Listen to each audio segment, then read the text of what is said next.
Iran is burning, Venezuela has fallen, and the threat to Israel is growing. After the nighttime operation in Venezuela to capture Nicolas Maduro, US President Donald Trump gave the Iranian Supreme Leader Ayatollah Ali Khamenei and the Revolutionary Guards a reason to be worried. The capture of Venezuela's president by the United States is echoing in Tehran as well, and is being interrupted as a direct threat to the Ayatollah regime. In the midst of violent protests in Iran, the American message is clear. What happened to Maduro could happen to them as well. So welcome to Boots on the Ground. I'm your host Yair Pinto, bringing you the full truth about what's happening in Israel. The demonstration of American power and skill in Venezuela over the last 24 hours is having an immediate effect here in the Middle East. Israeli intelligence officials believe that this American move will serve as a restraining factor on the regime in Tehran, and even before that, the fall of Maduro wipes out Hezbollah's and Khamenei's South American paradise, and it's possible that Netanyahu knew about it in advance. All the details are coming up. TBN Israel's senior Middle East analyst Mati Shoshani will also explain to us the Venezuela effect and how the American strike will impact the Shiite axis in the Middle East. Of course, we'll also bring you the latest headlines from the other arenas in today's report, starting with Iran, where blood is running in the streets and the Supreme Leader Ayatollah Ali Khamenei is threatening even more violence against the long-suffering people of Iran. Now, President Trump has added fuel to the fires as these protests in Iran continue to spiral out of control, and regional governments are beginning to show signs of alarm, including here in Israel, where there is a heightened alert in the security establishment. However, Iran is also learning lessons and has begun to make a new offer to the rogue regimes and terrorists all around the world. They can buy Iranian drones and other weapons and pay in cryptocurrency, bypassing international sanctions. In the Gaza Strip, there was a blatant violation of the ceasefire agreement over the weekend as Hamas tried to launch rockets at Israel. In the north, following Hezbollah's rebuilding, Israel is examining plans for a broad military operation in Lebanon, while the United States and Israel are giving a lost opportunity, and the pressure on Hezbollah to disarm is just growing. On another hot border in the south, the Israeli Air Force is operating in full emergency mode along the Egyptian border as smuggling attempts have surged. Further to the south, the threat from the Houthis in Yemen has taken a dramatic turn, and will bring you the full story. And finally, the fear of terror is paralyzing Europe as leaders struggle to act against the Muslim Brotherhood out of fear that things could get much worse. So we've got a lot to talk about today, but let's dive into the details. I'm Yair Pinto, and this is your Boots on the Ground report, bringing you the full truth about what's happening in Israel on day 821 of the war against Hamas, Hezbollah, the Houthis in Yemen, the Shia militias in Iraq, and all the other armed groups in this region who are operating under the control of Iran's Revolutionary Guards Corps, which is the head of the crumbling axis of evil in the Middle East. A moment before we start, I want to take just a second of your time and point out that all the evil in the world is connected. And today, we are standing at a point in time when we must act in order to fix the lies and the distortions that are fueling it. So I'm inviting all of you to take part in this initiative that we're doing here to share the truth, become ambassadors of the truth, and pray for the situation. Now, let's begin. But before we dive deeper with Mati Shoshani into the situation in the Middle East following what happened in Venezuela, we'll open quickly with a report from the Gaza Strip. The IDF spokesperson's unit announced on Saturday that the IDF discovered and also destroyed a rocket launcher in the northern part of the Gaza Strip that was loaded and ready to be launched toward the Israeli communities in the southern part of Israel. According to the report, the launcher was hidden in a shaft used by Hamas terrorists to conceal rockets that were ready to be launched towards Israeli territory and posed a direct threat to the Israeli civilians. The IDF spokesperson's unit emphasized that the launcher was armed and operated by the Hamas organization after the ceasefire went into effect, and that constitutes as a blatant violation of the ceasefire agreement. Before carrying out the strike, many steps were taken to reduce the risk of harming civilians. Amongst other things, the use of precision munitions was carried out, and aerial surveillance, and the use of additional intelligence information. The IDF clarified that the Southern Command forces continue to be deployed in the Gaza Strip in accordance with the ceasefire framework and will continue to act to remove any immediate threat to the State of Israel. However, Hamas is looking around at what is happening in the world, and they realize that they are in a difficult position. So they're trying to generate a false narrative as a way to try to get out of it. Sources in the terrorist organization claimed on Saturday, in a conversation with the Saudi newspaper Ashraq al-Awsat, that Hamas's stocks of weapons has been reduced to light weapons only. According to the sources, after 2 years of ground maneuvering, the terrorist organization lost almost all of its rockets and its mortars array. This is together with enormous quantities of ammunition. Today, it is claimed that Hamas operatives mainly possess assault rifles of the AK-47 Kalashnikov type and M16s, and a limited number of anti-tank missiles and explosive charges, most of which are small. The issue of the underground tunnels is also, according to them, on the negotiating table. All of this is leading up to a conclusion, as the sources claim that Hamas has no intention of blocking the transition to the second stage of this agreement, which includes their total disarmament. However, they also emphasize that any compromise will not come at the expense of the Palestinian people and the Palestinian principles. The discovery of this loaded and ready-to-fire rocket launcher in northern Gaza casts serious doubts on the claims made by these Hamas sources, and we'll have to see if any more heavy weapons are discovered moving forward. But for now, President Trump is expected to announce the formation of the Peace Council for Gaza and its composition by mid-January. The weekend's drama in Venezuela has momentarily distracted attention from all of this issue, but officials say that it is a technical delay only, as the decision has already been made. To briefly explain, the Council is a layer of Phase B in the American framework. It is planned to be a civil political mechanism for the day after Hamas's removal from the scene.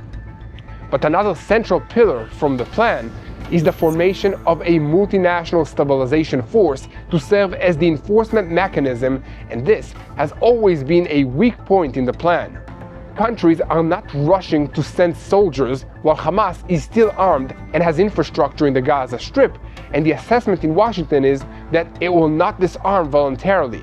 Prime Minister Benjamin Netanyahu has also demanded a veto on countries contributing forces, and the Turkish desire to send troops to Gaza is at the top of the list of things that Israel is refusing to agree to. President Trump is still examining alternatives, while Israeli officials warn that dragging out time allows Hamas to rebuild forces, and therefore, without real disarmament, no one will enter the Gaza Strip soon. On that subject, the IDF has sent out call-up notices to reservists to be ready to report for duty in the coming weeks and months, something that indicates organization of the additional forces in the Gaza Strip area and possible preparations by the IDF to dismantle Hamas of its weapons on its own. Of course, all of these things brings us back to the question of what will happen next with the Americans. Will Venezuela change the priorities in Washington? Does it mean that there is a pivot on its way from the Middle East to the Indo-Pacific that has changed all the atmosphere here? TBN Israel's senior Middle East analyst Mati Shoshani will dive into all these issues in just a moment, but first, I want to invite you to continue spreading the truth, and remember to follow us. Look for the subscribe button and click on it so that you'll never miss another episode of Boots on the Ground. I also want to talk to you about our partner for today's video, because as 2026 begins, the need in Israel is still great. War doesn't end when the sirens stop and the guns fall silent.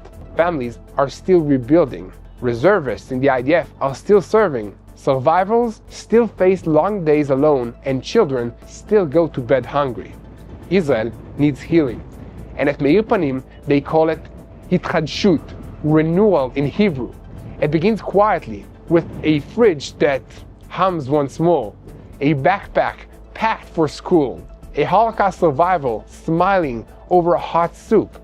Over the past year, Meir Panim helped 100,000 displaced families begin rebuilding their lives. They served 2.6 million meals, supported over 100,000 IDF soldiers, delivered 500,000 care packages, and renovated hundreds of homes for families and for Holocaust survivors in need.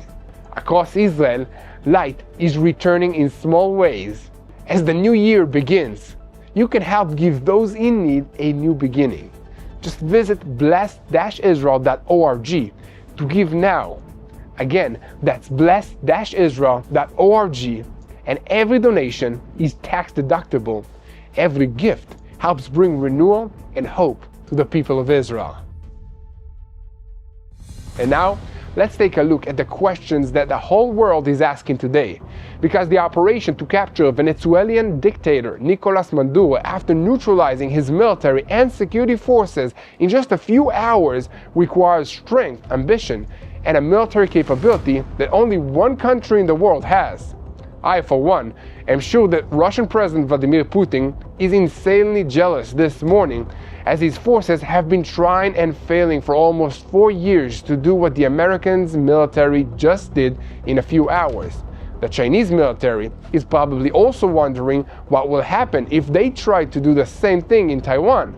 And with all of that in mind, while protests in Iran are spreading and Israel is preparing for the possibility of a surprise attack as a distraction, Maduro's arrest in Venezuela collapses a central layer in the axis of evil. Hezbollah has lost a critical node in its money laundering networks and its narcotic trafficking business. It also sends a clear message to Iran that the time for it to negotiate its way out of this mess is rapidly drawing out. To explain, the Iranian threat is at the center of the Israeli intelligence community's attention against the backdrop of the expanding protests all across the country of Iran as a result of a worsening economic situation. The concern in the security establishment is that the moment the Ayatollah regime loses control of the protests and the regime centers are under direct attack by the Iranian public, they will launch ballistic missiles towards Israel to divert attention from the internal problems of Iran. Personally, I don't think that would even work, since the Iranian public does not share the regime's hatred for Israel, at least not to the same degree. In any case, the arrest of Venezuela president, from Iran's perspective, is the loss of a strategic asset of the highest critical level, since Venezuela served Tehran as an advanced laboratory for bypassing American sanctions, a forward base for intelligence collection, and a platform for military technological cooperation. A regime change in Caracas and the replacement of the dictatorship with a pragmatic pro-American leadership will not only further isolate Iran in the international arena, but will create an economic strangulation effect on the entire axis of evil.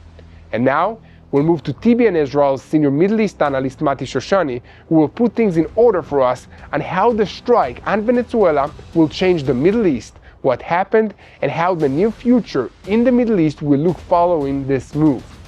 So over to you, Mati. What seems like it's a Latin American drama is actually part of a much bigger picture. The arrest of Nicolas Maduro and his wife in Caracas, Venezuela by the US government is part of an incredibly large picture that ties all the way back to Tehran and their axis of evil trying to take effect in America. Right now, we're going to break down everything that's happening. The amazing operation that took place in Caracas, Venezuela just a day ago, along with the wave of demonstrations tearing through Iran and what it means for this region. So give me a couple minutes. We're going to break down everything that's happening in the Middle East and today also in Latin America. So let's start with the biggest headline. Just yesterday, American Delta forces snatched out of a safeguard in Caracas, the capital of Venezuela, the Venezuelan dictator or elected leader, depends how you look at it, Nicolas Maduro. With him, his wife. They were pulled out in an operation that took place around 2 a.m. at night, extracting him from a bastion, from a safeguarded position within the capital, after he boldly called just days ago on President Trump, "Come and get me if you can." So what was this operation? What we know so far, and again the reports are very, very partial, is that around 2 a.m. local time, U.S. forces led by Delta Force, including helicopters, jet fighters, probably a whole lot of intelligence that was gathered in advance, snatched Nicolas Maduro and his wife out of their hiding place inside Caracas, Venezuela, and pulled them out to the United States. You've probably all seen the image that's appearing on your screen right now. The leader of a country in Nike sweatpants. I'm not sure if that's good branding for them or not, but nonetheless, in a Nike sweatpant outfit with his eyes covered, his hands tied, being extradited to the US. Now, why is this important?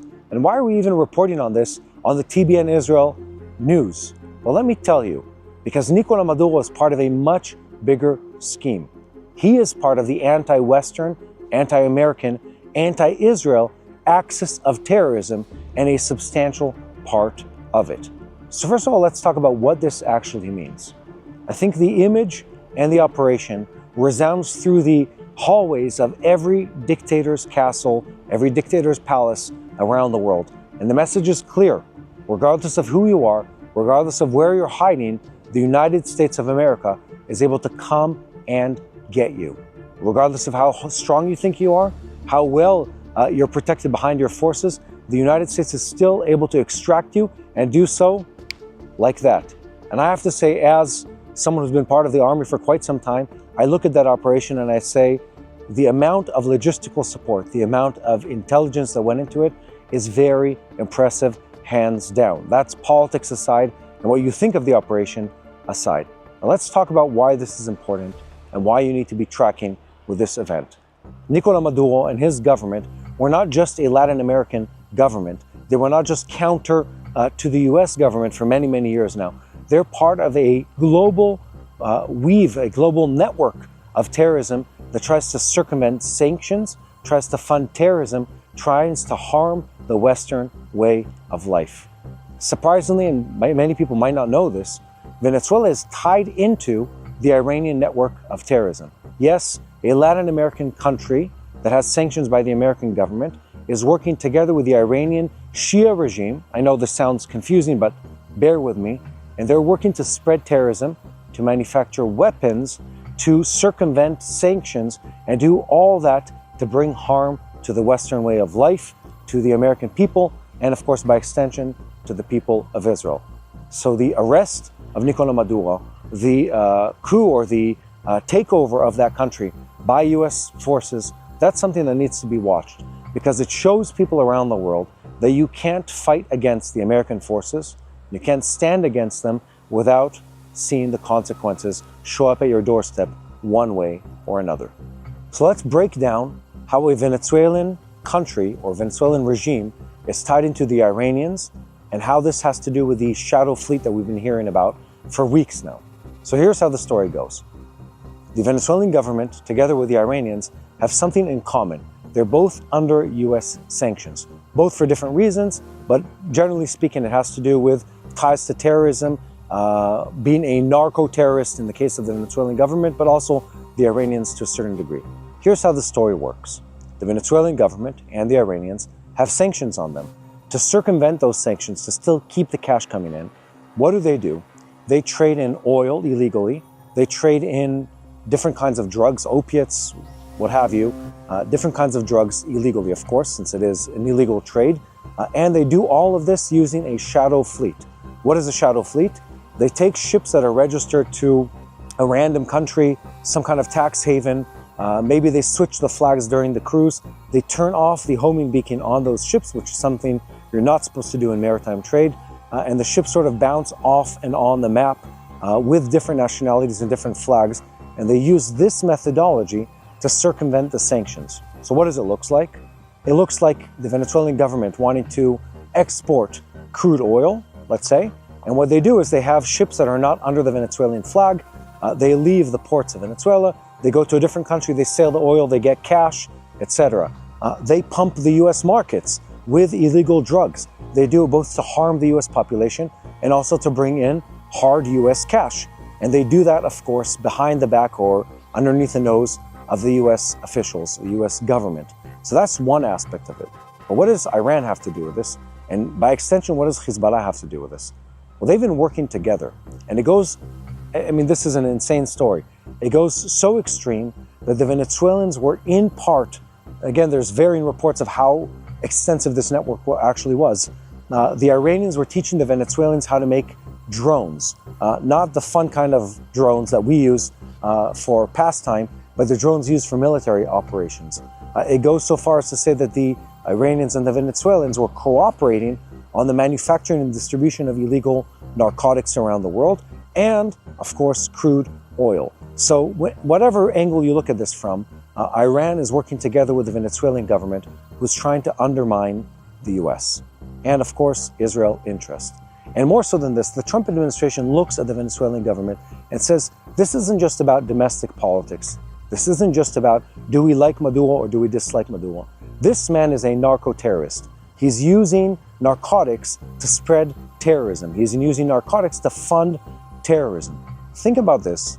This was a government that was intentionally pumping drugs into North America, both to weaken society, but also to fund their anti-American, anti-Western machine regime. That is enough to cause any country to try to take some kind of action to stop that attack. So this attack that takes place against the Caracas armed bastion where Nicolás Maduro and his wife were hiding, this is a signal to people around the world that you can't mess with the United States. And if you're threatening them with terrorism, if you're threatening them with illegal drugs, if you're trying to fund narcotics and through terrorism, trying to fund terrorism, and if you're working together with the Iranian regime, well, we're coming to get you. And that really is the big story over here. We're not sure yet. What we do know is that Iran has been weakened time and time again in recent weeks and months, both internally from a long series of demonstrations, a lot of internal tensions, a lot of internal pressure, but also externally by the attacks that it sustained by Israel and then the United States back in June. And this might be a tipping point for the Iranian regime. We're not seeing any signal of the regime falling apart as of yet, and no one is claiming that that's happening, or no one of a, let's call it a valuable source that I've heard or read about yet has claimed that kind of claim. But what we are seeing is both the involvement of high up individuals in the Iranian economy, the bazaar owners as they're called, but really the owners of the big businesses, the ones who are moving money through the Iranian economy, along with massive wave of demonstrations. So where does this take us? What is the meaning, or what is the meaning for Israel, for the United States, of a person like Maduro being removed from the chessboard, for now at least? We don't know where this is going to go. But for now, for that being removed, for a narco-terrorism entity to seize operation against the US and against the Western way of life. And what does it mean when there's a wave of demonstration inside of Iran? Well, it shows you two things. It shows you that, first of all, that the anti-West, and especially in the case of Iran, that the Shia radical Islam entity is weakened more than it has been in a very, very long time. That's significant for me in Israel. That's significant for whoever's watching, wherever you are in Western countries or in non-Western countries. This is a significant change in the geopolitical map. But it means something else. It means that the pressure has been working.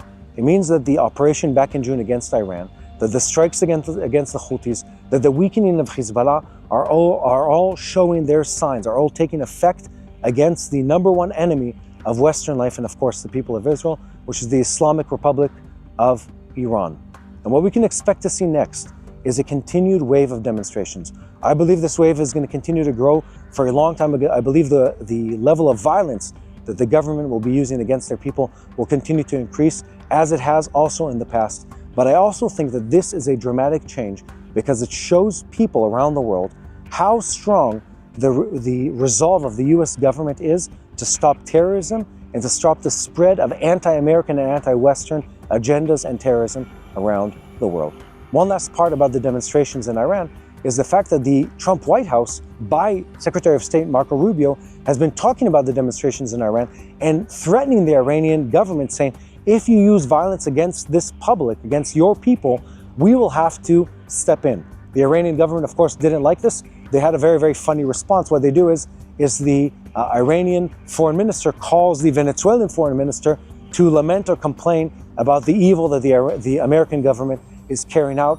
It sort of two bullies in their own neighborhoods, their respective neighborhoods, trying to call out the sheriff in the neighborhood and say, well, woe is me, look at what he's done to us. I find that to be humorous.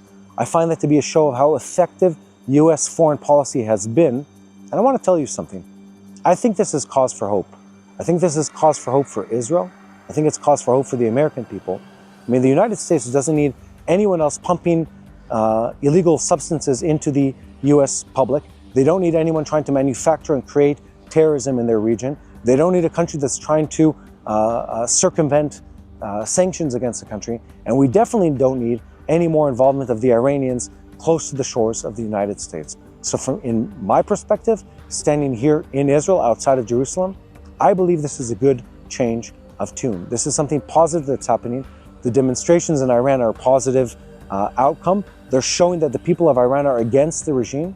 And the change that's happening in Venezuela, that too shows the world that if you are on the bad guy side, if you're promoting evil, if you're funding terrorism, one day or another, the sheriff of, first of all, North America, and of course, ultimately also the Middle East, is going to come knocking on your door, and possibly you're going to be swept away from your fortified position in a helicopter, blindfolded, to prison and then trial in North America. Again, we keep saying this, but history is moving at a very, very rapid pace. You need to keep up with everything that's happening. I here, standing in Israel, daily looking at and reporting on what's happening here, I'm having trouble keeping up because a lot is happening. These are hopeful days. These are days of change, and I believe and I hope that the change will be for the better good. Now back to Yair Pinto. Mati explained to us about how the situation in Venezuela is connected to what's going on in Iran, and by extension, the entire so-called axis of resistance in the Middle East. But I want to take a closer look at what's happening with the protests inside Iran, and from there, we can continue to Hezbollah. So to start off by stating the obvious situation, the streets in Iran are burning again, and not only in the capital of Tehran. The violent protest waves of the last week has sparred from economic flashpoints to political flashpoints. This is happening with demonstrations in the centers and also in the periphery all across Iran. This is happening in Tehran, Ahvaz, Isfahan, Loristan, and the southwest of the country, and especially in Zaidan, where after Friday prayers, residents went out into the streets chanting death to the dictator and death to Khamenei. According to reports by human rights organizations, there have been violent clashes between some of these protesters and the security services, leading to at least 7 fatalities and many dozens of people injured, while hundreds more have been arrested. The regime is doing what it always does, spreading a false narrative and trying to intimidate the families of those who have been arrested and detained with threats of further violence. However, although these kinds of measures have worked in the past, there's reasons to believe that they might not work this time.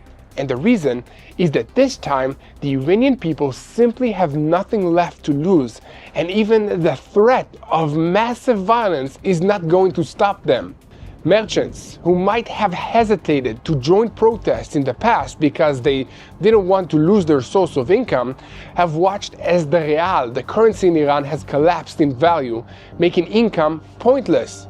Further instability has come as the cost of the living has skyrocketed in Iran. Water shortages and also terrible air quality has made simple existence impossible, and the people watched as the regime continued to spend all the money on ballistic missiles and on Hezbollah and other terror proxies in this region. Videos posted online called out that we do not want spectators. Join us. And this time, it didn't stay in the market and the bazaar. And meanwhile, the protest is spilling into the economy as teachers, unions, and workers and other organizations express public support, and the Tehran bus drivers syndicate called for unity and for massive strikes, claiming that hunger, repression, and the loss of dignity pushed the country into a direct confrontation with the Ayatollah regime. Facing all this, the regime is broadcasting a double message. On the one hand, Ayatollah Khamenei admits there is real distress and that the protest complaints are fair. But on the other hand, he says, there is no point talking about rioters. They must be put in their place, and blames inciters and mercenaries of the enemy. President Trump, for his part, has encouraged the protests and warned the regime not to get violent in suppressing them. Regime officials, including the foreign minister, have essentially told President Trump to mind his own business and not interfere in internal Iranian affairs. What do you think? Is President Trump out of line to encourage these protesters and warn the regime against using violence to suppress them? Former presidents have taken a much more hands-off approach in similar circumstances, and the results speak of themselves. But I'm interested in hearing what all of you think about that, so let me know in the comments section. In any case, when internal pressure rises and the American message after Venezuela echoes in Tehran, the big question is not only whether the IRGC, the Islamic Revolutionary Guards Corps, will succeed in extinguishing the flames in the streets, but what its proxies will do when they feel the ground slipping away. Will Hezbollah remain restrained, or will it look for an escape forward against Israel in order to divert fire from the regime that funds it? In a moment, we'll answer this hard question, but first, I want to invite you once again to keep spreading the truth, share our content with as many people as possible, and hit that subscribe button. And now, circling back to Hezbollah, the deadline for the Lebanese National Army to disarm this terrorist organization of its weapons has come and gone, but Hezbollah is still armed. So in Israel's north, the quiet feels very temporary, almost false, and beneath the surface, a race against time is on its way between international pressure, Lebanese weakness, and operational plans that are already sitting on the table in Jerusalem. The Lebanese government set a clear goal: Hezbollah's disarmament by the end of 2025. Once again, that date has come and gone, and the messages are getting sharper. According to reports, Egypt, Qatar, and Turkey conveyed to Hezbollah last chance advice that if the organization does not heed the government's decision, Lebanon will risk diplomatic isolation and also a military confrontation. At the same time, even though the IDF activities across the border continues with the framework of understandings with Lebanon, Israel allowed the Lebanese army to act against Hezbollah infrastructure south of the Litani and even canceled certain strikes at its request in order to give a window for the Lebanese sovereignty to work. But now, Israeli officials are saying that this window is closing fast, while in the IDF a plan has been formulated for a broad attack against Hezbollah targets if the disarmament efforts will fail. A senior security source updated that the United States knows that if there is no active disarmament, Israel will do it itself, even at the price of days of fighting and even renewed warfare. And against this background, Prime Minister Netanyahu told President Trump during their meetings last week at the Mar-a-Lago estate in Florida that there is a need to increase the pressure on Hezbollah. According to sources familiar with the details, the American administration does not rule out Israeli action, but asks to wait a bit longer to allow another attempt at dialogue with the Lebanese government. As always, here at TBN Israel, we will bring you the full truth, so keep spreading the truth, share with anybody who wants to know, and most importantly, keep praying for the peace of Jerusalem, keep praying for wisdom to our leaders, for our soldiers that are battling, and when you come here to Jerusalem, make sure to text, leave a comment, and come visit us in the studio. Keep praying for the peace of Jerusalem. Thank you so much for being the ambassadors of the truth.